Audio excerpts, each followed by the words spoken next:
Je suis docteur Farah Chouchen, agrégée en odontologie pédiatrique et j'exerce actuellement au service de médecine dentaire à l'hôpital universitaire Ibn Jazar Monastir. Et je vais vous parler aujourd'hui de l'intérêt du laser en odontologie pédiatrique, ce que j'appelle personnellement la magie douce. Donc, pour introduire, l'intérêt des lasers en odontologie pédiatrique est aujourd'hui indéniable et confirmé par de nombreuses études, que ce soit scientifiques ou bien cliniques. Donc, puisque cette technologie va permettre une approche plus sereine chez les enfants, donc puisqu'elle va éliminer ou bien réduire les principaux facteurs de stress en médecine dentaire, à savoir l'anesthésie ou bien les vibrations des instruments rotatifs. Donc, cette technique présente également des suites post-opératoires assez meilleures, avec absence de douleur et bien sûr une cicatrisation qui est assez rapide et accélérée. Donc, c'est pourquoi le laser doit devenir aujourd'hui, ou elle doit être considérée aujourd'hui comme un outil de premier choix, surtout chez les enfants, puisqu'il présente de nombreux avantages, que ce soit pour le patient ou bien pour le praticien. Donc, aujourd'hui, on va parler essentiellement des principales applications du laser en odontologie pédiatrique. Et il est important de noter que les applications sont donc multiples. Ils vont de l'éviction carieuse jusqu'à la petite chirurgie chez les enfants. Et on va commencer tout d'abord par le laser et l'éviction carieuse. Donc, si on va travailler sur un tissu qui est plutôt dur, donc les seuls lasers qu'on peut utiliser, c'est les lasers erbium. Donc, ces lasers permettent une éviction carieuse assez sélective et précise, surtout au niveau des tissus durs. Donc, ils limitent également l'exposition aux vibrations, contrairement aux instruments rotatifs. Donc, les avantages de ces lasers, c'est qu'ils permettent une sélectivité donc assez élevée. Donc, ils vont cibler plutôt tout ce qui est tissu carieux infecté et garder tout ce qui est tissu sain. C'est les techniques mini-invasives. Donc, ils permettent également de désinfecter la lésion carieuse, donc puisqu'ils vont réduire la contamination bactérienne de la cavité. Donc, ils sont assez confortables pour l'enfant, donc moins de douleur et bien sûr meilleure coopération pour l'enfant. Donc, ça préserve au maximum le tissu sain, ce qui est idéal, surtout si on travaille chez des enfants, donc sur des dents temporaires où elle a des dents immatures. Donc, les seuls inconvénients, elle a plutôt les limites, c'est le fait de perdre un peu de temps. Donc, les lasers ou l'éviction carieuse de laser, permet une perte de temps, mais qui est minime, puisque donc par rapport aux instruments rotatifs, donc le coût de matériel il est assez élevé, donc les lasers erbium coûtent très cher, et bien sûr ils peuvent présenter certaines difficultés, surtout à atteindre les lésions carieuses qui sont assez profondes. Sinon, on peut utiliser également les lasers dans certaines thérapeutiques pulpaires, telles que la pulpotomie. Donc, pour les pulpotomies, on peut soit utiliser le laser diode, qui est idéal pour une coagulation légère et pour la désinfection de la chambre pulpaire. Et on peut également utiliser les lasers erbium, qui permettent une ablation précise, que ce soit des tissus pulpaires, mais aussi du tissu dentinaire adjacent. Donc, ça permet une approche assez mini-invasive. Donc, concernant les avantages de cette technique, c'est qu'il permettent de préserver la pulpe radiculaire saine. Donc, il y a absence de contact, ce qui permet de maintenir des conditions assez aseptiques. Donc, la coagulation, elle est rapide et assez efficace. Donc, cette technique permet un confort très important aux patients, donc moins de douleur et moins de vibrations et donc moins d'anxiété, surtout pour les enfants.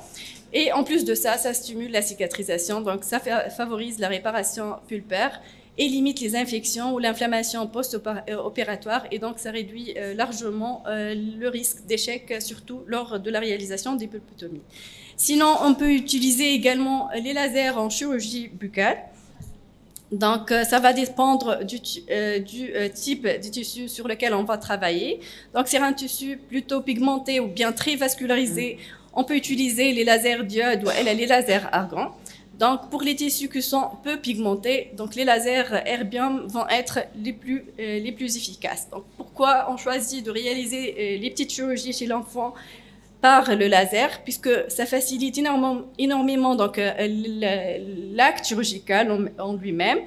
Donc, en améliorant tout ce qui est conditions per, mais également post-opératoire, ça simplifie largement le geste, ce qui lui rend donc plus facile pour le praticien, mais également plus accepté par les enfants et les parents. Donc, les bienfaits ou les avantages du laser lors de la réalisation de la chirurgie chez l'enfant, c'est qu'il améliore largement l'hémostase. Donc, il diminue également l'exigence de suture. Donc, on n'est pas obligé de réaliser des points de suture après la chirurgie au laser. Donc, ça réduit le temps opératoire. Il y a un gain de temps qui est très important vu que le site opératoire va être très visible sans saignement. Donc, ça améliore la cicatrisation. Donc, les études ont montré que la cicatrisation par la technique laser, elle est assez rapide, esthétique et surtout indolore. Et bien sûr, il présente un effet antibactérien et un effet décontaminant. Donc, pour les chirurgies, on peut utiliser plutôt soit le laser diode, mais également on peut utiliser le laser erbium. Donc, si on va travailler avec le laser diode, on doit travailler en mode pulsé. Donc, la durée d'impulsion, elle est généralement de 24 millisecondes, donc avec un temps de relaxation thermique de 18 millisecondes. Pour la puissance, on ne doit pas dépasser les 3 watts. Et bien sûr, le diamètre de la fibre peut aller de 200 à 320 micromètres. Donc, si on va travailler avec le laser erbium, donc on choisit une fréquence de 20 Hz avec une énergie d'impulsion entre 55 et 80 millijoules et une durée d'impulsion qui est de 600 millisecondes. Donc, on peut utiliser le laser pour la réalisation de la gingivectomie chez l'enfant. Donc, cette chirurgie, elle est indiquée en cas d'hyperplasie ou bien si on a besoin de réaliser des restaurations et le décollage juxtagingivaux. Donc, comme ici, on a réalisé une gingivectomie chez une patiente âgée de 14 ans qui présentait, comme vous voyez ici, une lésion carieuse qui est sous-gingivale au niveau de la 37. Donc, on peut également utiliser le laser pour la réalisation de la biopsie. Donc, il est possible de réaliser des biopsies, que ce soit pour des kystes ou des papillomes avec le laser. Donc, le seul risque ici, c'est le fait de créer un dommage thermique périphérique. C'est pour cette raison qu'on recommande une incision à distance pour éviter d'endommager la lésion. Donc, de travailler avec une énergie assez modérée et surtout de noter le type de laser qu'on a utilisé au laboratoire, donc pour ne pas fausser l'examen anatomopathologique. Donc, ici, on a réalisé une XRS d'un papillome chez une patiente âgée de 12 ans. Ici, on a réalisé une exérèse d'un épiulyse chez un enfant âgé de 5 ans, qui a également réalisé le laser. Donc, les suites post-opératoires sont très acceptées par les enfants. Et la cicatrisation, elle est très rapide, comme vous voyez sur l'image. Donc, ici, on a réalisé également une exérèse d'un mycocèle situé au niveau de la lèvre inférieure chez un enfant âgé de 10 ans. Sinon, on peut également réaliser des exérèses kystiques. Donc, comme ici, on a réalisé une excision d'un kyste éruptif chez un enfant âgé de 8 ans. Donc, comme vous voyez sur la photo, on a un contrôle à 2 mois avec l'éruption de la hanse. Sinon, on peut également utiliser le laser lors des phrénectomies, que ce soit labiale ou linguale. Donc, comme vous savez tous, la phrénectomie labiale, elle peut être indiquée surtout chez les enfants qui peuvent présenter donc un frein hypertrophique, qui présente également un frein qui peut être à l'origine d'un diastème ou qui gêne même les manœuvres d'hygiène bucco-dentaire. Donc, pour ces cas-là, on est obligé de réaliser parfois la phrénectomie labiale. Donc, comment on examine le frein labial supérieur? Donc, il suffit de tracter la lèvre supérieure. Donc, en tirant sur la lèvre supérieure, si on a un déplacement de la gencive marginale au niveau des incisives centrales, on va parler d'un frein de type 3. Mais si on a carrément une mobilisation de la papille interincisive, on va parler d'un frein qui est type 4. Et là, souvent, la phrénectomie labiale va être indiquée. Donc, concernant le protocole opératoire, il suffit donc de laisser la lèvre maintenue sous tension.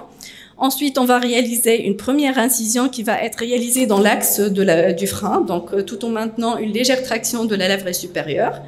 Donc ensuite, on va réaliser une deuxième incision qui va être perpendiculaire à la première et qui va permettre de sectionner les fibres horizontales du frein labial.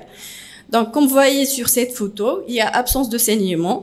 Donc, le contrôle visuel va être total durant toute la procédure, ce qui permet un gain de temps très important pour le praticien. Donc, la frénectomie labiale peut durer même 3 minutes seulement. Donc, concernant les conseils post-opératoires, ils sont assez simples. Donc, il suffit donc de recommander aux patients un brossage quotidien, donc normal. Donc, il faut juste éviter la zone opérée pour ne pas les léser. Donc, alimentation semi-liquide pour quelques jours. Donc, éviter les bains de bouche le jour de l'intervention. Le mieux, ce sera de commencer 24 à 48 heures après l'intervention. Et bien sûr, éviter les efforts physiques pendant au moins 2 jours. Sinon, pour les prescriptions, il suffit simplement de prescrire un antalgique, donc pas besoin d'antibiotiques. Et l'antalgique va être prescrit juste en cas de besoin, donc en cas de douleur. Donc ici, on a réalisé une frénectomie labiale chez un patient âgé de 10 ans. Donc la frénectomie labiale était indiquée avant la réalisation d'un traitement interceptif. Également ici, on a réalisé une frénectomie labiale chez un patient âgé de 12 ans. Donc, si on comparait la technique chirurgicale classique avec la technique laser, on voit très bien qu'avec la technique laser, on a une acceptation excellente pour cette thérapeutique, que ce soit pour le patient ou pour le praticien. C'est une technique qui est assez précise, assez propre. Donc, ça permet un temps chirurgical ou un gain de temps qui est très important. Donc, on a un peu ou pas de saignement, donc une vision claire, une procédure assez rapide pour le praticien. Donc, également, pas besoin de réaliser 2 points de suture. La cicatrisation va être de 2e intention. Et bien sûr, on n'a pas besoin de prescrire ni d'antibiotiques, juste un antalgique en cas de douleur. Donc, généralement, les complications post-opératoires sont moins importantes que la technique classique, donc moins de douleur, moins de saignement et carrément pas de gonflement. Sinon, on peut utiliser également le laser pour la réalisation des frénectomies linguales. Donc, cette technique ou cette chirurgie, elle est fréquemment réalisée ou bien indiquée si le patient présente une ankyloglossie sévère ou elle est complète. Donc, si la hauteur du frein elle est inférieure à 7 mm, on doit indiquer la frénectomie linguale. Donc, comment on examine la langue ou le frein lingual? Donc, il suffit de demander à l'enfant de toucher le palais ou le raphe médian avec la pointe de la langue.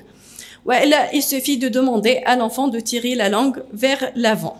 Donc, on peut également, avec une compresse, soulever la pointe de la langue pour pouvoir examiner la structure donc, de notre frein lingual. Donc, si le patient présente une élévation qui est assez limitée, une langue partagée en 2 lobes, c'est-à-dire une langue en forme de cœur, une protraction limitée ou bien une langue recourbée vers le bas. Donc, ces pathologies sont souvent associées à certaines parafonctions telles que la déglutition dysfonctionnelle ou à certains troubles de phonation. Donc, dans ce cas-là, la frénectomie linguale doit être réalisée et le plus rapidement possible pour corriger ces problèmes-là. Donc, concernant le protocole opératoire, il est également assez simple. Donc, on commence par réaliser une anesthésie du part et d'autre du frein lingual.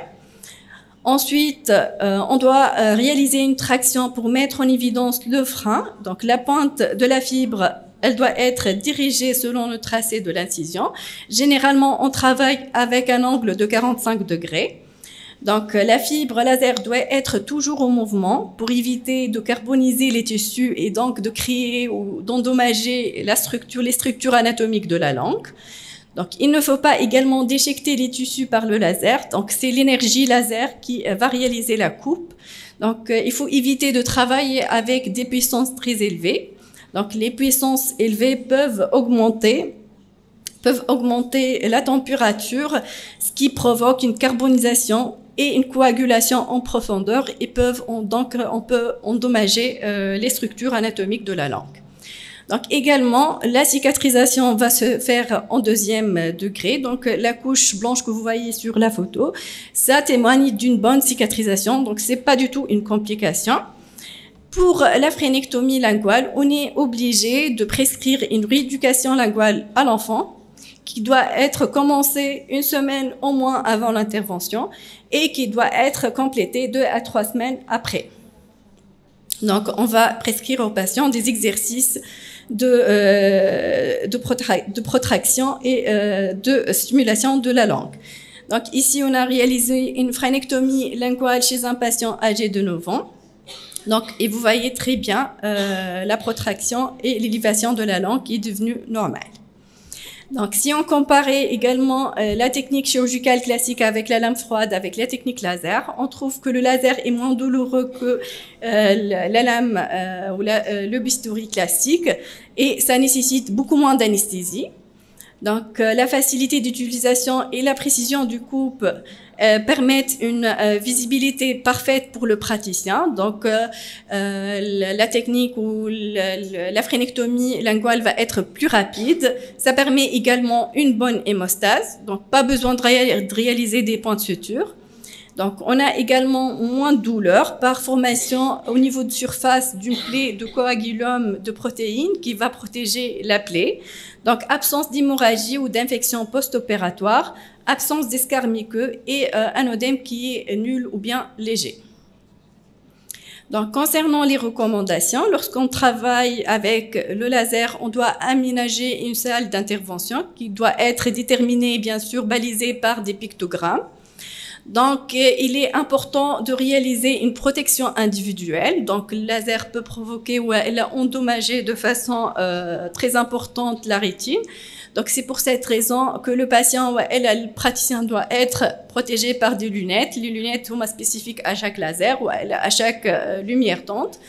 Donc, on doit également travailler dans un local qui est bien éclairé pour augmenter les capacités protectrices de l'œil. Donc, éviter les objets réfléchissants qui mal miroir. Donc, on préfère utiliser également des écarteurs opaques. Donc, on doit travailler également avec un seuil d'énergie efficace le plus bas possible pour éviter de léser ou de carboniser les tissus. Et bien sûr, on peut appliquer des compresses humides en périphérie du site pour protéger les tissus et éviter de les endommager. Donc, il est également très important de se protéger des produits émis, surtout lors de l'ablation des tissus mous. Donc, l'inhalation peut provoquer des nausées, des difficultés respiratoires, mais aussi des infections par inoculation à distance. Donc, il est important de porter un masque chirurgical et bien sûr de travailler sous aspiration. Sinon, pour conclure, les petits patients apprécient cet instrument grâce aux suites opératoires qui est assez mineure, donc, et l'absence des points de suture. Mais comme tout matériel nouveau, tout praticien doit recevoir une formation théorique et clinique de qualité. Bien sûr, il doit se familiariser avec l'appareillage qu'il a et bien sûr suivre les recommandations et les précautions d'usage pour éviter les incidents ou les accidents qui peuvent être très sérieux. Et merci pour votre attention.